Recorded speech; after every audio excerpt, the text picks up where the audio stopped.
இது என்னோட weight loss challenge day 15. So காலையில் ஃபஸ்ட்டு ட்ரிங்க் டீடாக்ஸ் தான் ரெடி பண்ணிகிட்ருக்கேன். நிறைய பேர் கேட்குற விஷயம், சிஸ்டர் வெயிட் லாஸ் ஆச்சான்னு. எப்போயுமே நம்ம டயட் ஸ்டார்ட் பண்ணோன்னா 10 நாளில் 15 நாளில் ரிசல்ட்ஸ் தெரியாதுங்க. சின்ன சின்ன ஒரு வித்தியாசங்கள் மாற்றம் தான் தெரியும். இன்ச் லாஸ் ஆகிறது எல்லாமே நம்ம கண்டினியூஸாக 2 மாதம் 3 மாதம் 6 மாதம் 1 வருஷம் நம்ம பண்ணால் தான் ஃபுல் ட்ரான்ஸ்ஃபர்மேஷனே நமக்கு கிடைக்கும். ஸோ வெயிட் லாஸுக்கு பொறுமை, டிசிப்ளின் ரொம்ப முக்கியம். ஸோ இதுதான் இன்றைக்கி காலையில் மெனு. இன்றைக்கி ரொம்ப லேட்டாக இருந்துச்சு, 1 மணி நேரம் தான் டைம் இருந்துச்சு.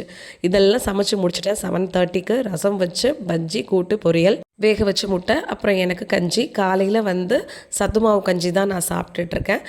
11 மணிக்கு ஒரே ஒரு வேக வச்ச முட்டையும் கொஞ்சம் பீன்ஸ் வெஞ்சனமும் எடுத்துக்கிட்டேன். இன்றைக்கி 2 முட்டை சாப்பிட முடியாது.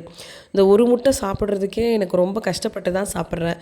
பட் ப்ரோட்டீன் இன்னுமே நான் கரெக்டான அளவு எடுத்துக்கலைங்க. ஃபைபர் தான் நல்லா எடுத்துக்கிறேன்.